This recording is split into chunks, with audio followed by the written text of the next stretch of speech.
I already feel like I'm just bust out laughing. All right, what's up, everybody? We're back once again. Your boy Tommy Knowles with Carlos Taylor, Devon Armstrong, and we're here to give you another dose of good medicine. We want to start this episode off with something very special, something unique, if you will. Yes. And so to kind of introduce it, I'm going to let Carlos kind of explain what it is since he introduced the idea to the group, and then we're going to hop right on into it. Right, Mr. Taylor? Well, in one of my classes, we did a personality test. So the personality test we took classifies your personality traits and it fuses them into one type of person, which I found some of the personality descriptions of myself to be accurate and some erroneous. So we're going to discuss our personality tests. We all took the test and we want to see what we find out about ourselves. All right. So I will start off with my description. The personality test basically had 32 different little questions that we had to answer, and the sum each set of questions had a pair. So it was basically like 64 questions, but you had to score the A part and the B part to get a total of 5. Mm-hmm. So after we went through and did them all, grouped them up and scored them, my particular personality came out to be ISTJ, with the I being introvert, the S being sensing, T being thinking, and J being judging. And so the description of that personality is that I am I'm quiet, and I earn success by concentration and thoroughness. Practical, orderly, matter-of-fact, logical, realistic, and dependable. I see to it that everything is well organized. I take responsibility, and I make up my own mind as to what should be accomplished and then work toward it steadily, regardless of protests or distractions. So now that I'm reading it again, there's definitely some parts of that speaks, to my personality. Mm-hmm. But then there are some parts of it that might not necessarily be true. For example, regardless of protests and distractions, it has been well documented that I get distracted fairly easily with stuff. And so to the point to where, like if I'm working on a particular task, for example, cleaning the house, my system is I like to work from one side of the house to the other. But what I find myself doing is, like, let's say if I'm cleaning up the bedroom and I find a cup in the bedroom, I'll take that cup into the kitchen. Mm-hmm. 20 seconds later, I find myself cleaning up in the kitchen instead of just dropping the cup off, going back to the room, and then finishing the plan the way I'm organized. And so I tend to be scatterbrained in that respect, but as it relates to when I set my mind to a particular goal and I get a step-by-step plan of how I'm going to accomplish it, I tend to not like to deviate completely from the plan. Mm-hmm. So I like to develop the plan and execute it step by step until I get the result that I want. Mm-hmm. That's actually how I write papers. Yeah. Like, I have a system that I utilize in order to write the paper and to ensure the best possible paper that I can write. So I think for the most part that's pretty fairly accurate on you. Yeah. Well. Devon, who are you? Who am I? I am what God says I am. For all you Christian friends. He is the I am that says I am. That's right. So this reminded me, and I'm pretty sure it's the exact same thing as like the Myers-Briggs, which I've taken before, and I'm sure many of you have too. And I remember my results kind of varying between the INFJ and the INFP, but I've realized that I lean more to the INFJ, which is titled as the harmonizer. And the description is succeed by perseverance, originality, and desire to do whatever is needed or wanted, put their best efforts into their work, quietly forceful, conscientious, concern for others, respected for their firm principles, likely to be honored and followed for their clear visions as to how best to serve the common good. that all sounds really great. So, but I mean, I kind of paused a little bit reading the best efforts. I mean, I do like to put my best efforts into stuff, but I'm kind of like you, Tommy. Like I get distracted. I don't. Mm-hmm. The mind wanders sometimes, and laziness and such like that. Yeah. But I do enjoy my periods of lazy. Oh my God! But on your end, Tommy, I think it really is true about your organizing. Because when you organize the podcast segments and such, that's true. That's very telling. And you, as far as clear vision, I think we can really count on you for like when we're discussing something. You have a clear vision of Scripture. Your mind does a really good job of rightly dividing it, and I think we count on that from you, and you're very good at that. So the clear vision part, I think, is like the English would say, spot on. The English. Yes. I like to say it like I have a simple mind. I'm a simple man. Okay. Well, I think I'm a simple man drawn upon complex things. On textured paper. Yeah, right. Well, simple doesn't always mean easy. So that's true. Yeah. Well, okay. So mine's is called the INTJ. So about me, it says we have original minds and great drive for their own ideas and purposes. Oh yeah. Have long range vision and quickly find meaningful patterns in external events. In fields that appeal to them, they have a fine power to organize a job and carry it through. We're skeptical, we're critical, independent, determined, and we have high standards of competence and performance. From my own perspective, I think I am skeptical. I'm very independent in the mind. Very independent. I mean, so much so that I think whenever I talk in this podcast, there's people with new perspective that they should have anyway. Thank you, sir, for your blessings. Yes. I mean, so I believe that fruit falls from my mouth, so... You said proof? Fruits. You said fruits? Yes, fruit work too. So I think this is all right. Now, there were some things that another paper that we got that talked about our weaknesses. Some of the weaknesses that it gave for my personality type, I think were erroneous. Erroneous? Yes. That's one of your favorite words. It is, because it's very accurate. So, let's see. So, we have... feelers, thinkers. I was more of a thinker than a feeler. So it says that. So some of my weaknesses were that I just say I don't notice. Does not notice people. Okay, I don't know what it means. I think see that's erroneous by itself. It's erroneous. Misunderstands others' values. Is uninterested in conciliation.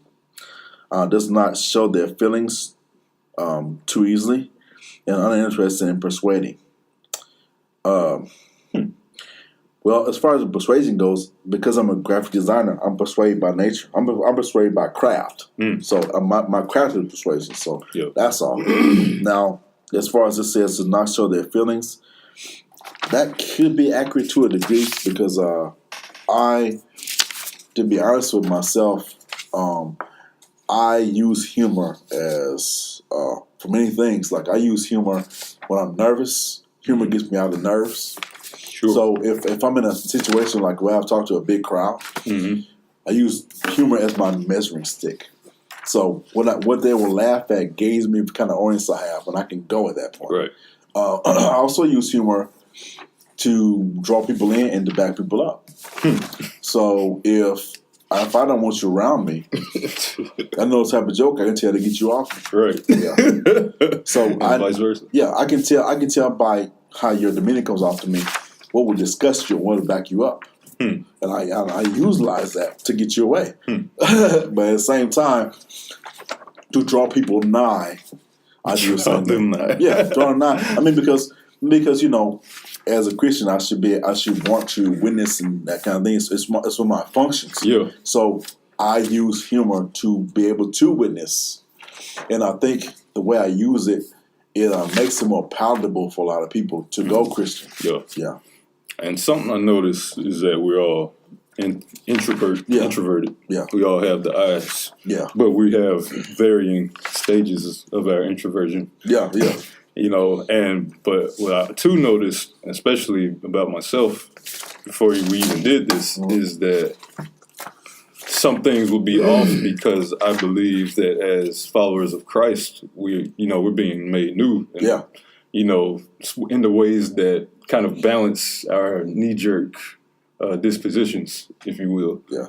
And that you see something more than what the personality test might say about you, even though it's true, in the natural sense. Right. You got to take into account the supernatural of it too. You do. Yeah. Well, so one of the things that I realized just from doing different style personality inventories, if you will, is that the descriptions are very generalized. They are. That's true. But because of the idiosyncratic nature of people as it stands, a lot of the lines in reality are blurred. So you will have characteristics of one, but you will bleed over into the characteristics of the other. Yep. So one thing that we often talk about, we mention it a lot, is the fact that we function as introverts. Yeah. And what that actually looks like. Yeah. So some of the possible strengths of an introvert is independent and diligent.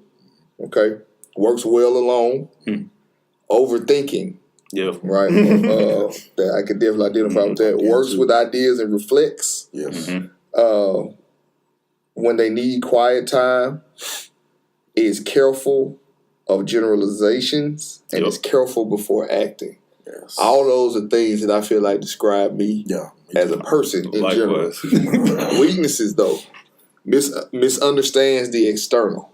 Yeah. And depending on the context of what the external is, will determine whether or not I feel like that's a weakness. Loses opportunities to act by.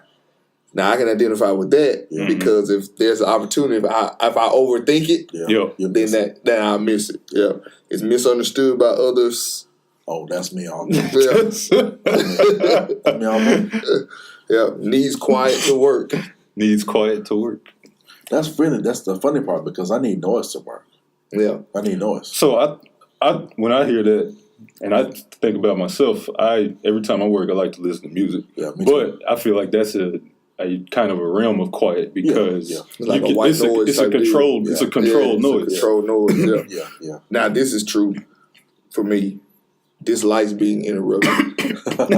I cannot, if I'm focused on something or I'm working on something, I cannot stand being interrupted. I just cannot. And it seems like all the opposites in my life, when I say opposites, I mean women, have a knack for interrupting me at inopportune times, whether that's my wife, my mom, sisters, daughter, everybody's like, I'm even today.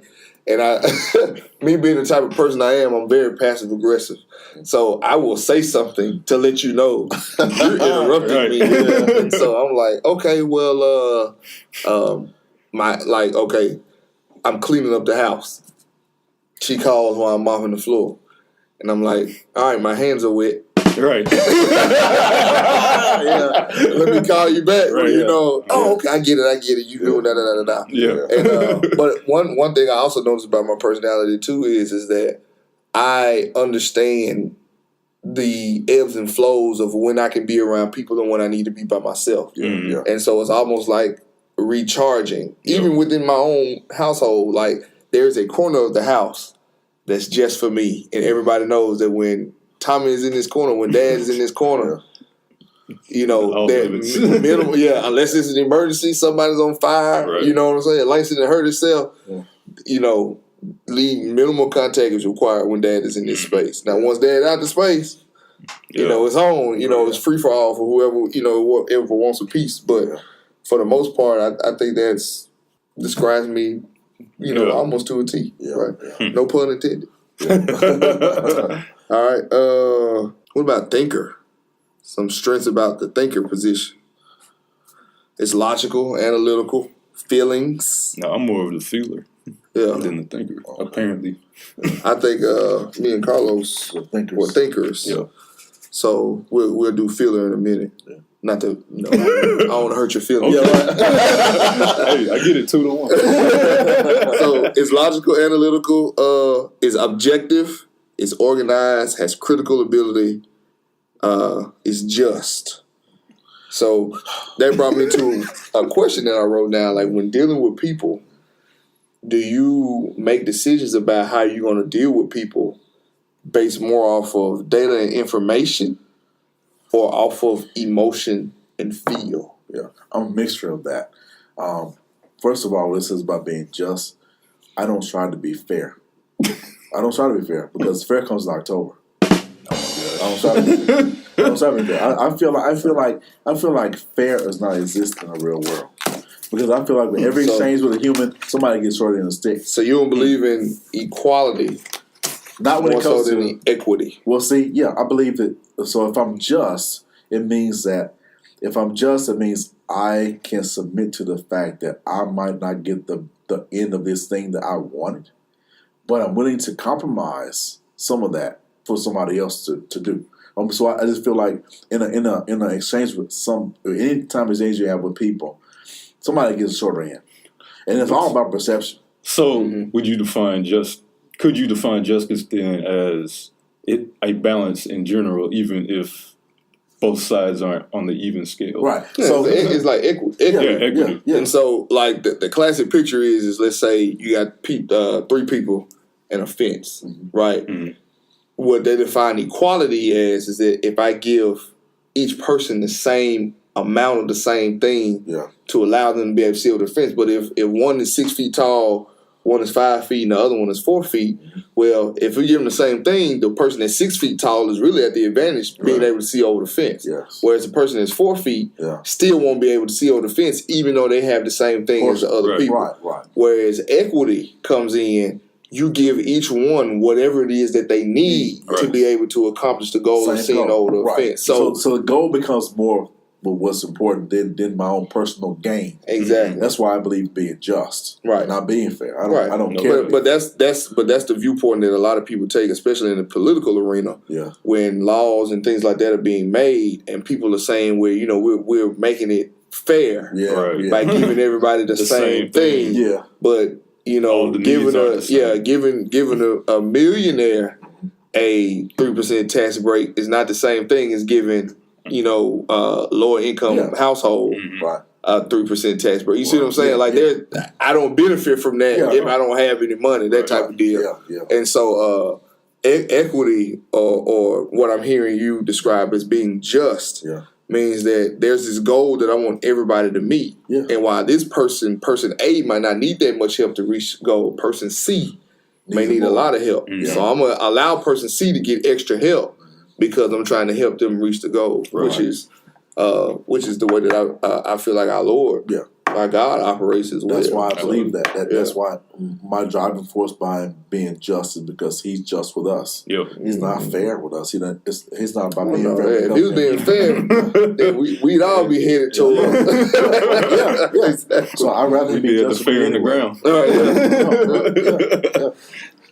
So that's why I scoff at the concept of fair all the time. Like this, bro. If you're an adult, you're never gonna see fair. You're not. It's laissez-faire. You won't see fair. You won't. All right. The feeler. Yeah. Considers others' feelings. Understands needs, values, is interested in conciliation. Demonstrates feeling, persuades, arouses. Oh. Arouses, okay. So persuades. Right, yeah. So Devon, your personality test identified you as more of a feeler. What's your feedback based on that? Those strengths. I feel that is true. Okay. I'm always thinking, yes, but I'm not apparently I'm not a thinker. I think with my feelings mainly, of course, with in terms of other people. Right. So you let your feelings direct your decision making on certain aspects. Yeah. I guess I would describe myself as very empathetic, because I always try to see how somebody else would feel about a situation and kind of like put myself in somebody's shoes. Right. Yeah. To understand where they're coming from and thus, solve the issue at hand as quickly as possible. Yeah. Because I don't like for there to be a misunderstanding wherever there can be understanding, I guess. Yeah. Okay. And I think from my experience in leadership, being able to blend the thinking, the analytical aspect, almost with the emotional or feeling aspect, is the magic that excellent leaders or effective leaders have to establish. And so what it is what I've seen is you can't have more of one than the other, because there are consequences that come along with that. If you're more of a person that all I do is look at data and information, regardless of how people feel, to make decisions, then what happens is that you end up losing people, because all you're doing is saying that we got to get this task done.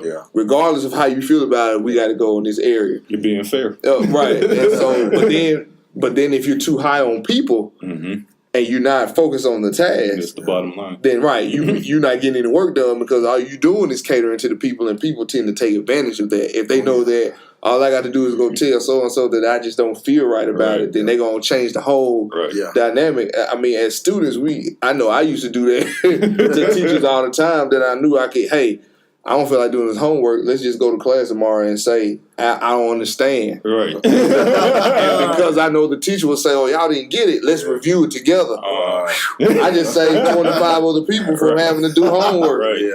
And so the perfect blend of the most effective leaders have to be high on the task, but also understand how to be high on people. Exactly. And be able to blend that. So you got to think and feel.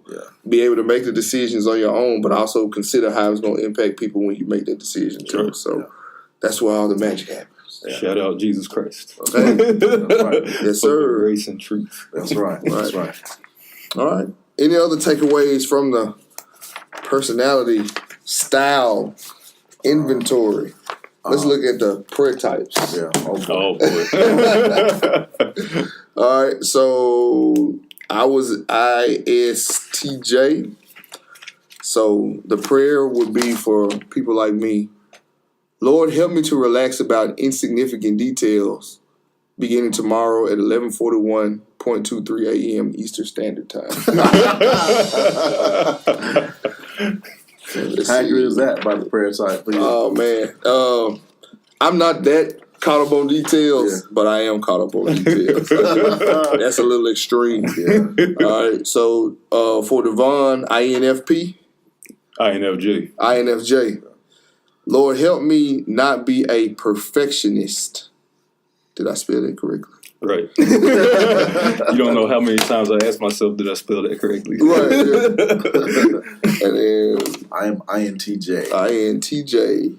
That would be, Lord, keep me open to others' ideas, wrong though they may be.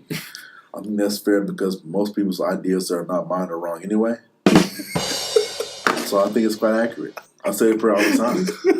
You should. I say, if you need evidence, just go back to episode 6. No, right? Because I pray for wrong people all the time. Oh my gosh. Yeah. It's a burden. It's a burden. Seems like that prayer is for you then. Hey man, that is your unique cross to carry. What's so funny? All right. I don't get it. You will.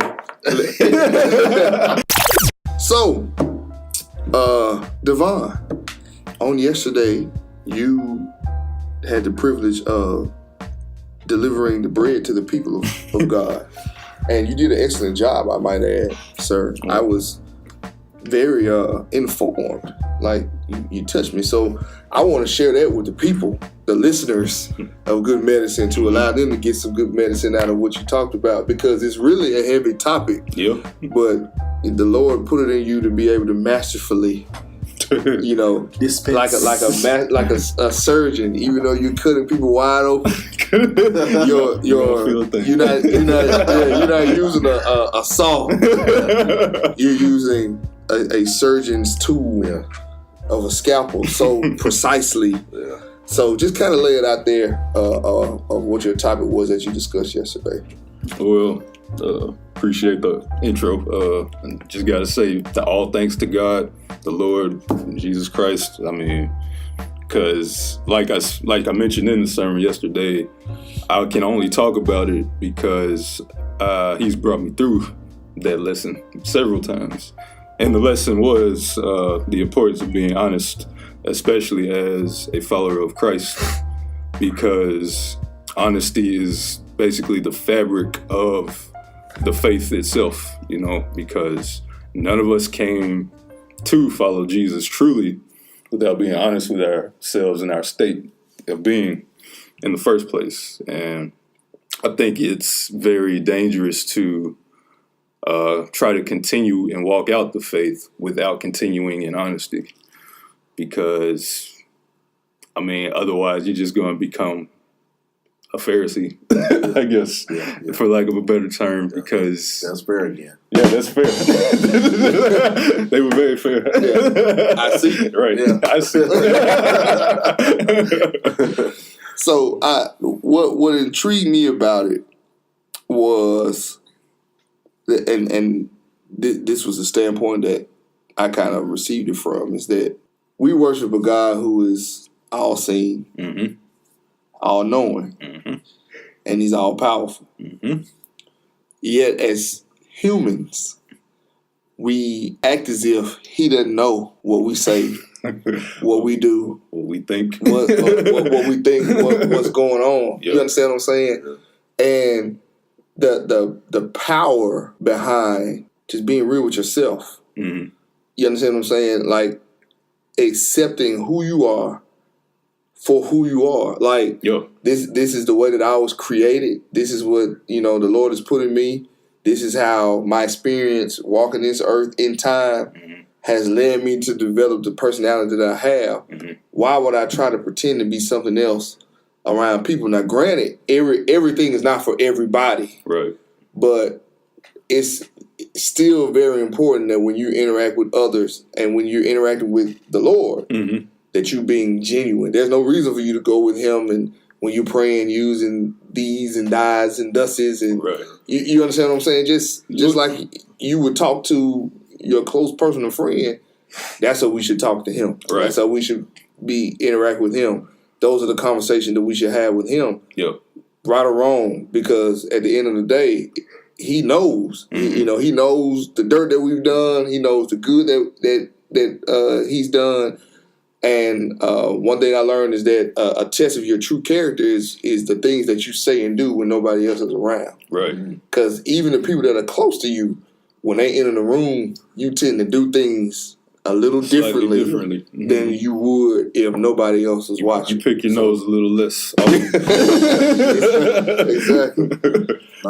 Not you. I mean, See, that's an honest man. yeah. Because we all pick our noses. Why should I hide from that? We all pick our noses. Yeah. But we all pass gas. Why should I hide that either? Don't we? Oh man, that reminds me of something I heard from you years ago. Here's a Taylorism. You said, "Why are we afraid to fart in the bathroom? If there's any place you should be able to fart, That's the place. That's a safe place. It's safe. right." Yeah. I mean, if I do it in the bathroom, then I'm using the space it's made for. So this makes me think of something. How much have the rules of social engagement kind of supported us camouflaging our true personality? Yeah, right. 100%. 100%. Yeah. The social engagement is very predicated on, or rather, our dishonesty is very predicated on the social interactions we partake in, because, like I alluded to yesterday, and you like the Bible says, like from the beginning, from Genesis, Yeah. Adam and Eve hiding from the Lord, their nakedness, and they had their nakedness from each other, and so doing that too. So it just seems like in our fallen nature to hide from each other And as we hide from God, Yes. and even in the worst cases, hiding from ourselves, because nobody wants to appear naked. I think, and along the same lines, I think our language is deceptive. Oh, I it's think totally the English deceptive. language is pure deception because, so I have a lot of international students in my program.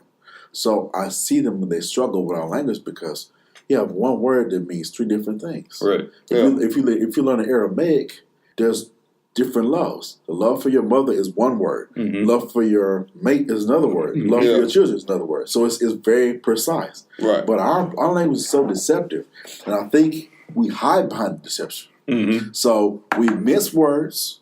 We employ words to do we want to do with them, regardless of what the definition is. Right. So my version of love is this. You're right. Or my version of turmoil, or my version of chaos is this. So after I give you my spin-off of what chaos is, it's not really chaotic.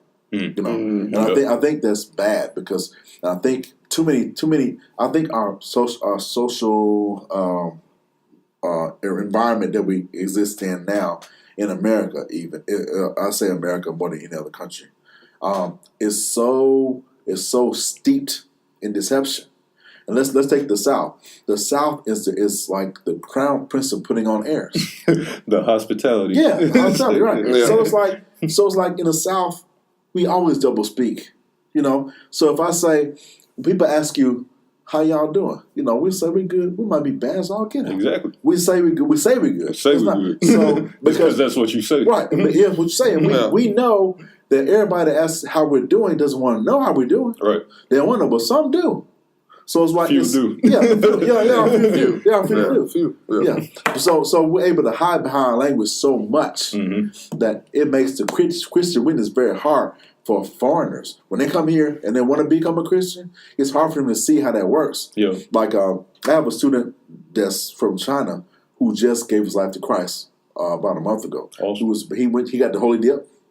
The holy dip. Yeah. And so he good now. He good. He's been pickled. Right. And then he didn't go down easy because he didn't know. I think he had an idea in his mind of what baptism was. He know he's going to be lowered under. Submerged. Yeah. So when he was being lowered, he was fighting like a goldfish out of the water. He was plucking, And I said, "There's a sinner." Oh my gosh. But thing is that I know what he went through as far as trying to see what authenticity was. Yeah. Because his experience with America was from the South. His only experience with America was from the South. In a culture that does put on airs, and you find some authentic. I think no matter where you are, you find some. I think no matter where you grew up, or where you are, where you live, it's hard to find truly authentic people. It's just hard. Mm-hmm. And when you do find them, you hold on to them and hold on them tight because you don't know. That's right. You hold that. They become part of your circle. Yeah. But so I think coming from a place this other and finding Christ and really authentically giving yourself to Christ in a place where there's so much deception in the air. Mm-hmm. I mean, I think that's a feat. Yeah. Yeah, I think it's a feat. What it made me just think about a second ago when you use the word authenticity. Yeah. I think authenticity is tied directly to intimacy. Yeah. Yeah. Yeah. Which is rooted in love. Yes. Right? Which is what we should be doing as Christians in the first place. Mm-hmm. But not that socially acceptable love. Right. You understand what I'm saying? Yeah. We're not talking about phileo. Right. We're talking about or philanthropy and things like that when you're lifting up your fellow man, which is nothing wrong with that. Yes. Yeah, But authenticity truly comes because you have people out there doing philanthropic acts that don't really love people. Yeah, you understand what I'm saying? Like they really they put themselves out there to put on the image of I care about my fellow man. Right. But that's just so they can get the reaction of people saying, hey, he cares about his fellow man. Right. You understand what I'm saying? And the Bible says that for those type of people, that's their reward. Right. Being recognized by somebody else as somebody who's helping, that's the reward that you'll get. Yeah. But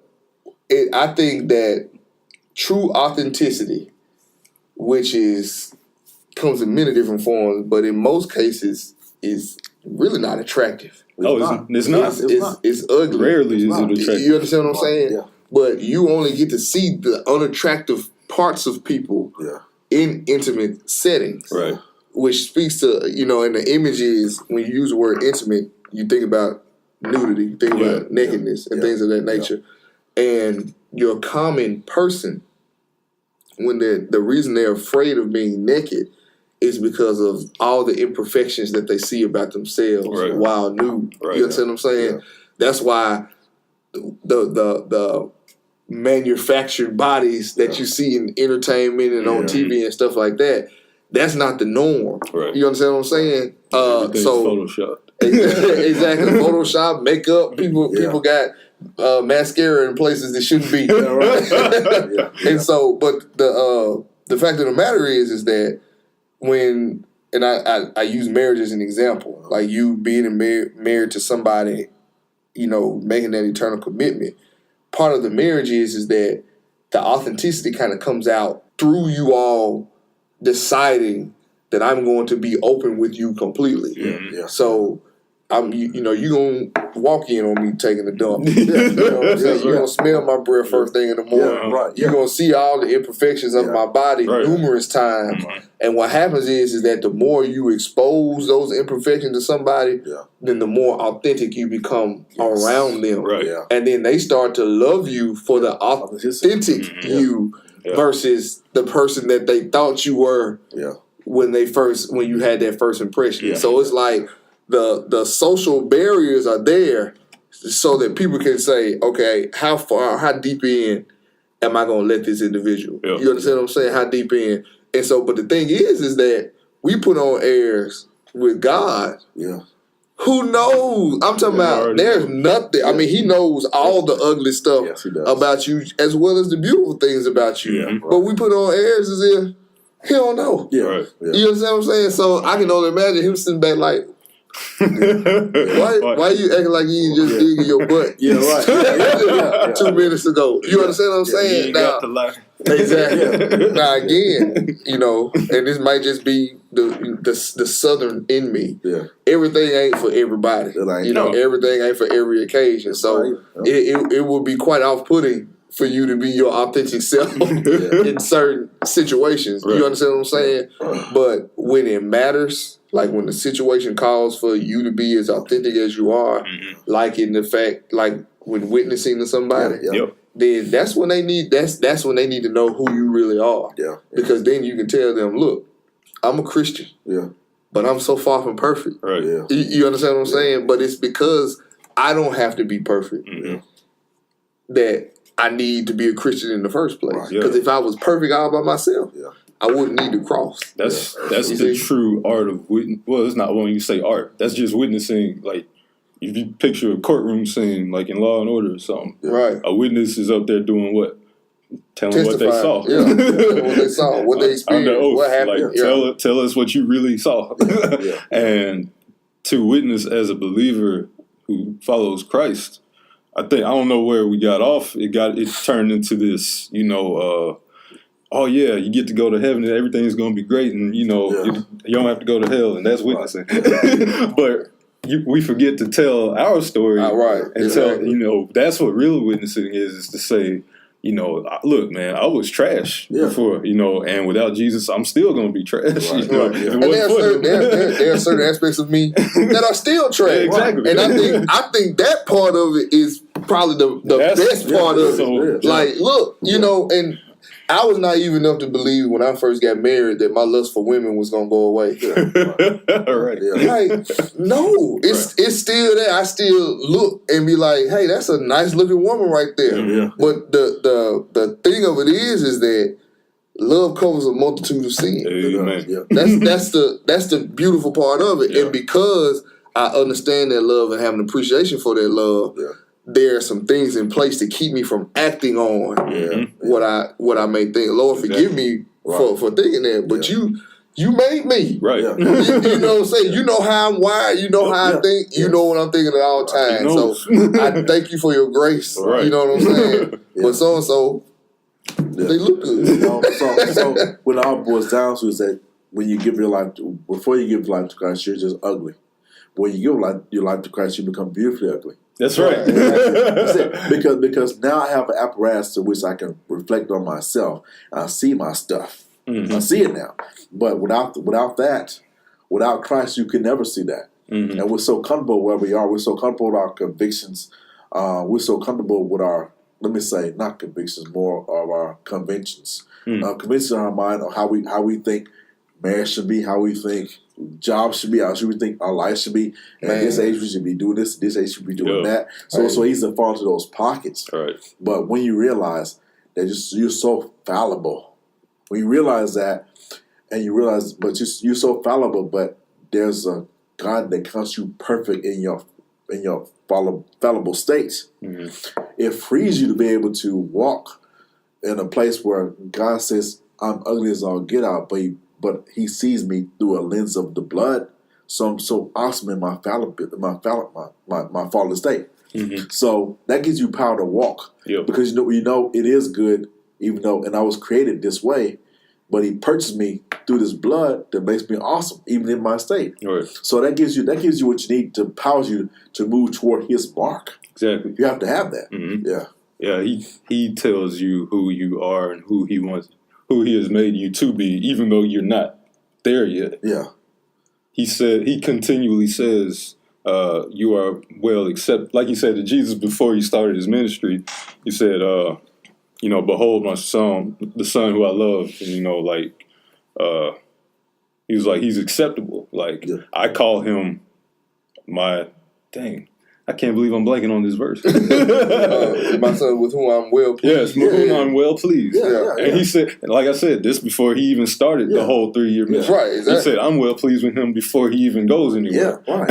So that's what he says to us. He's well pleased with us. So live this way. Right.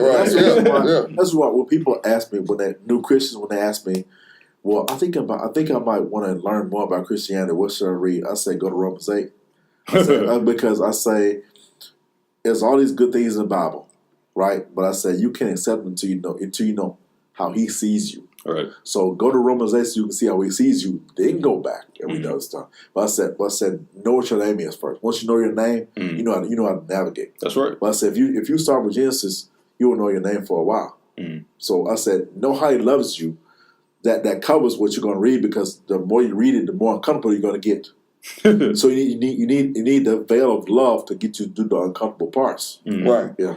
But the uncomfortable parts are necessary for growth. They are. That's right. Because you can't get bigger without stretching. That's right. And stretching is very uncomfortable. They call it growing pains, not growing knees. Exactly. So Paul said in 1 Corinthians 10:23, all things are lawful for me.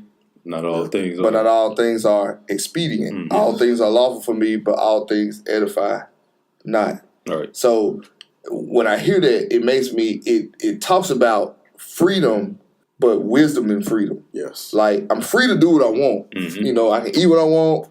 I can live how I want. I can say what I want. I can be me.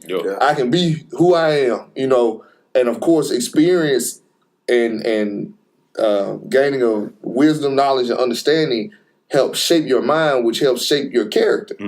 But it's in that, too, that you have to make decisions based off of how you live, where your values come from. And for most Christians, those values come from the Word of God. Being able to shape yourself around that and understanding that even though I'm free to do whatever I want, I'm free to be me. I am free to be me, but there are some aspects of myself that do not edify and are not good for me. And so being able to, it's not about whether or not you can do it. The issue is, should you do something? You know what I'm saying? And being honest with yourself helps to dictate whether you should be doing some things or not as well. It shifts the question from how we should live to why we should live. Yeah. Well said. Very well said. Well said, sir. Yeah. So be real, y'all. Be real, man. Be real. Just be yourself. You ain't got to put on airs with nobody. No. You just don't have to do it. So I wanted to name drop Andy Mineo in my sermon because, like I brought up before in our last podcast, And I bring him up because music is so ingrained in my life, like especially artists I really like get into and follow. Like Andy Mineo, he's more than a rapper to me. Like I count him as like a brother. Yeah. It's like that's why when I texted y'all like his mom died recently, I was like legitimately hurt by that. Yeah. Right. But the fact that he even let people know, and like he has done this so often in his career, he's so transparent. Like to a degree that he is feeling some of the rejection that you see in Lecrae's career. It's like people are like, oh, I don't know about him. He's straying from the faith. It looks like it anyway, because he's being so honest about his life. Right. He's been honest with his doubts in God. He's been honest with his doubts in his career, himself. Like, the arrow. I know you both of y'all heard that. Oh man, what? But it's even hard to verbalize it. I just think that the temperature of these times are causing the followers of Christ to realize it's like a light bulb is going off and saying, hey, we're not going to get anywhere by trying to please, by being people pleasers. Right. You understand? The only way that we're going to get the will of God accomplished is by being God pleasers. And if part of pleasing God is calling us to be honest, to be real, you understand what I'm saying? Then that's what we need to do. One thing that you said yesterday that kind of hit me is that whatever your mind says yes to, that's what God will give you. Like He will let you have that. And so not only does that shape my reality, but it shapes my perspective on how I view other people as well. Because who am I to go to somebody and be like, you wrong, that's wrong, when you've allowed your mind to say yes to that. So if you've allowed your mind to say yes to that, and God is okay with letting you have, hey, if I'm going to turn you over to that reprobate mind, then who am I to be like, hey, all I can do is give you the truth. This is what the truth says. Now, if you don't want it, I'm not going to love you any different because we don't live the same or we don't believe the same. But just understand that this is what I believe. This is how I act. This is what controls my values and beliefs. We can still get along. You understand what I'm saying? But there's definitely a line in the sand for me that I'm not willing to cross. I can't make you determine whether or not you gonna cross that line. You see what I'm saying? But that's just being that's a part, to me, that's a part of being honest and being real with people. You know what I'm saying? Like, that's true. The truth of the matter is, if you follow Christ, you're always going to be uncomfortable. You're always going to make people uncomfortable, and you're not going to be able to get around that. That's true. And I think that I tell people all the time, especially when I talk to younger people, because I'm young too. There you go. You did say You did put the I think I tell them Christianity is not cool. It's not. There's nothing cool about being honest with yourself, because the more honest you are with yourself, you see your flaws. So it's not cool. It's not a thing for the cool dudes. So I tell people that Christianity is not for the faint of heart. It's not. Because when you fully give your life to Christ, you will see like how easy it is for you to take your character and rake it over coals. You'll see. And I can tell from when I was in grad school and I moved away for 2 years. I was by myself with nobody I knew in a place to stay. I knew nobody. I was able to see every day how ugly I was. But at home, I was just fine. When I was by myself, like sometimes I learned something about myself when I was alone that I couldn't even look at myself in the mirror. I was like, wow, I have these thoughts. They're so terrible. I didn't know until I was alone. So, but thank God that I had a compass. My moral compass was on Christ when I left. So I was able to see that stuff. But I was able to see also when I was at home, because of how people perceive me, their perceptions kept me on this level. So I was not able to see how bad I was. So interesting. So that's why I think.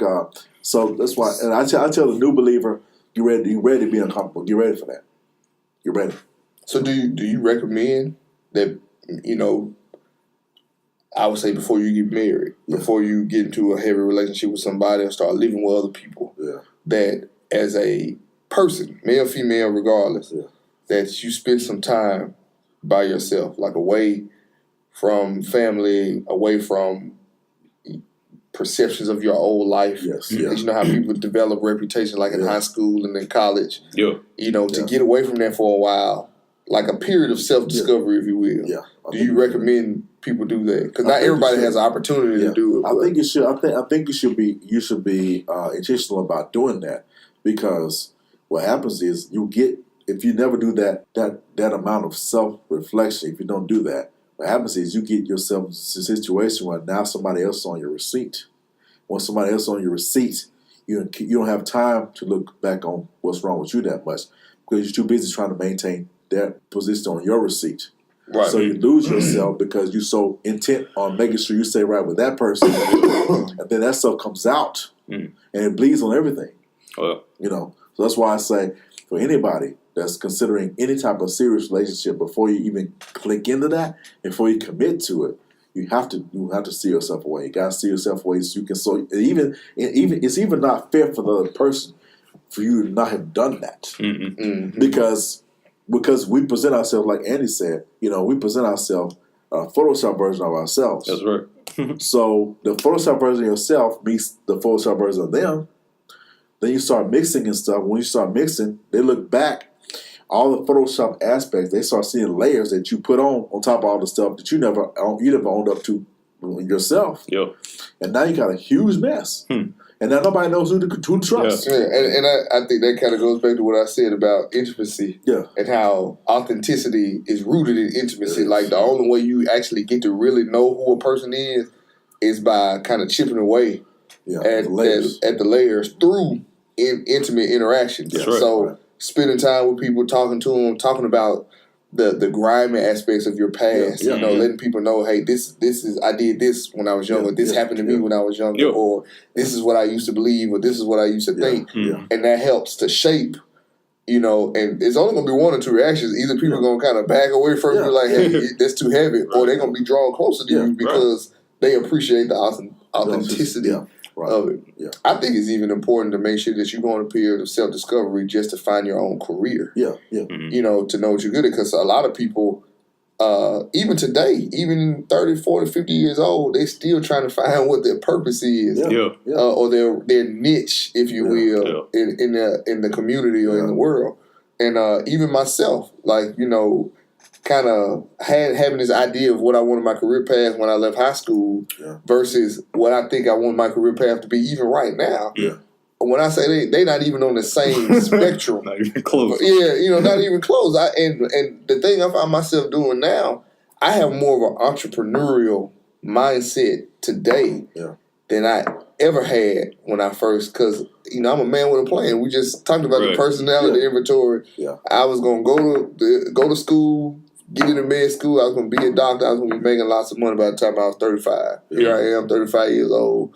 I'm making good money, but I ain't making no not doctor money. And so, you know, it's just interesting to know, because the reason why my career path has changed as much as it has is because during my career, as I've grown in my career, I've learned more things about myself as a person that I never really took into account. You know, my thing is that I've always felt like that there was a formula to everything. Like, you know, if so-and-so can do this job, I can do this job. I just need to make sure I do A, B, and C. And then when I get in the position, I was like, man, I don't know if I want to do A, B, and C because personally I would have to give up 1, 2, and 3 to be able to effectively complete A, B, and C. Is it worth the exchange? Like, is it worth losing who I am as a person and being something that I just don't feel like I am in order to be seen as effective by other people? Because bottom line, that's what it came down to. And so, I mean, so my prayer has been to the Lord to, you know, help me to understand who I am, help me to be real with myself to a point. But also, Lord, help me find an avenue to be able to work and provide for my family where I don't feel like I'm losing my character and who I am. And I think the position that I'm in now lends itself to that very much so. But I think the other part of that, too, is that he's stretching me, because I still honestly believe that each and every one of us are being prepared for something greater. And I know we hear that it's very cliche, Right. in Christian, especially Black Christian church. Yeah. Best is yet to come. The best is yet to come. But I honestly do believe that he has a plan, that he's working this plan. Yeah. And in order to develop certain skills and get us ready for certain aspects of it, there are certain things that we have to, developmental stages, if you will, that we have to be going through now to fine-tune a lot of the skills and characteristics that we're going to have to be able to use during that point in time to help further his kingdom. Whether that's 10 years from now, 20 years from now, 50 years from now, or when he comes back, in eternity, to be there to be able to utilize those things. He's using this time that we have now to get us ready. And so I'm definitely, there's some aspects of it, of what I do, that are very uncomfortable to me just because of my personality. Yeah. But I kind of accept it because I understand that with, where there's discomfort, there's also growth. Yeah. And so I can grow from learning how to deal with this uncomfortable aspect of it. And it's not forever. Like, I don't have to do it, but 8 hours a day. Yeah. You see what I'm saying? So it's very important just to be real, just to be honest. Yeah. And like Devon said yesterday, if you telling yourself that ain't nothing wrong with you, you lying. It's funny. I don't even remember saying that. Oh, I'm yeah. sure I did. Yeah, man. It was I said so much. very well placed, eloquently put. Yeah. You lying. You always lying.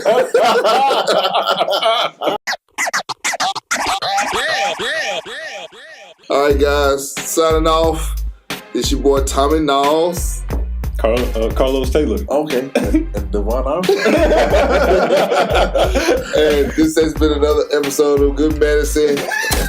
Peace. Peace.